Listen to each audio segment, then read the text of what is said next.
it going? This is Jeff Kozak with Sage 2 Summit and Sierra Mountain Guides Gear Reviews. Out here in Mill Pond County Park, just north of Bishop, California. Just got done with a shakeout run on one of the locals' low elevation single track favorites, the Tungsten Peak Trail. Shakeout run, yeah, I've got the Sean O'Brien 50 mile coming up in the Santa Monica Mountains in Southern California in a couple days. Sure to be a good early season ass whooping with an incredibly stacked field, but looking forward to it. And the shoe I ran in today, the new Brooks Cascadia 9, is the shoe I'm going to be using in the race. I wanted to take a few minutes to talk a little bit about the shoe and some of the updates and the changes from the previous edition, the Cascadia 8 last year.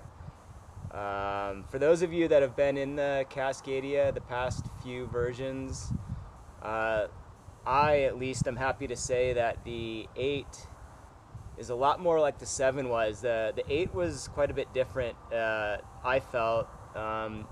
Didn't have the cushioning most of us had come to expect and like with the Cascadias. The shoe felt a little bit flat, and it was definitely big for the same size, and say the Cascadia 7 felt a little bit long. It definitely had a lot more volume, made the sizing a little bit tricky. I never seemed to take to the shoe quite like I did the 7, and with the 9 that just came out, I'm psyched. I feel like it's the 7 all over again, but maybe even a little bit better.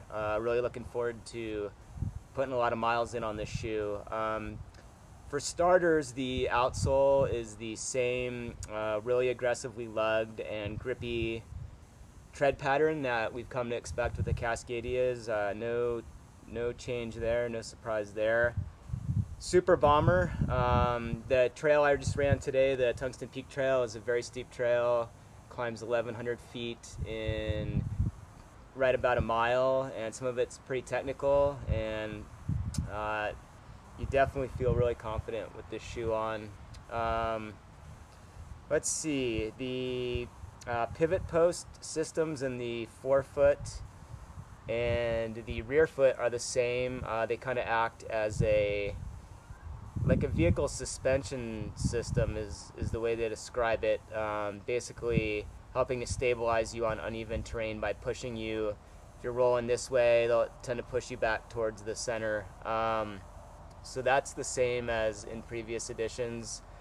The midsole is really well cushioned. I feel like this shoe, even if you unfortunately have to bang out some pavement miles, you can do it in this shoe and not feel like you don't have enough padding underfoot. The upper is pretty reinforced. It's got some overlays on the lateral and medial side to give you a little bit more structural integrity. You've got the breathable mesh upper. One nice thing they did on this version is they put a couple of lace loops on each side of the tongue, which really helps to keep the tongue secure and prevent it from slipping to one side or the other. That's a nice feature.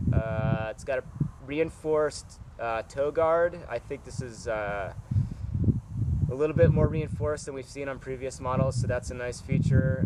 One drawback maybe to the changes they've made from the 8, if anything, they went a little too back to being a little too narrow in the forefoot. I had some issues my first couple runs in this shoe with some irritations on the lateral sides of both feet in the forefoot, right where the pivot post is. I could tell it was a little bit narrow when I started out, and sure enough, I ended up with some kind of callus spots that eventually developed into blisters. What I did to alleviate that is I just loosened the laces, the crosses on the laces up a little bit more in the forefoot than I normally would, and went to an ever so slightly thinner sock, and that totally took care of it. So anyway, I'm really psyched on this shoe. I think one way to put it is if you could only have one shoe in your running quiver, I think this would be a good choice.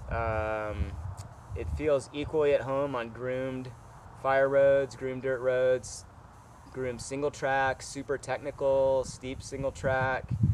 I do a lot of running in the wintertime on the Owens Valley floor that mixes up dirt roads and pavement, and I can say that this shoe works great for that as well. I mean, it's certainly more shoe than you need running on the pavement, but I never feel like I can't wait to get the shoe off, or ever wish that I was in a different shoe when I am putting in some pavement miles.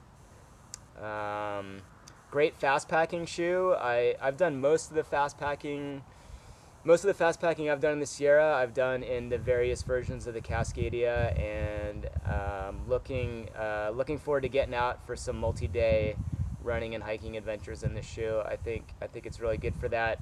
One other thing they did do with this version, and I haven't been able to get the specifics on it numbers wise, but they did lower the heel. I don't know what it's lowered down to. I'm guessing somewhere in the 8mm range, as far as the 8mm drop from the heel to the forefoot. I'm not sure what the stack height is in the heel and the forefoot, but there's I'm guessing about an 8mm drop, slightly lower than it's been in previous versions. The shoes, it's a neutral shoe, but I feel like and kind of a traditional shoe in terms of what's underfoot, but I've always felt like the Cascadias have a very stable, low profile feel, even though they're definitely not minimal. I feel like it's the shoe I want on my foot when I'm on cross-country peak bagging missions or the most technical of single track, which is pretty much what you're going to encounter in the backcountry of the Sierra. So anyway, if you haven't tried the Cascadia, I highly recommend giving the Cascadia 9 a go. It's a great shoe. Retails for $120. We have it available at Sage to Summit, both in our retail store in Bishop and online. And yeah, check it out. This has been Jeff Kozak for Sage to Summit and Sierra Mountain Guides.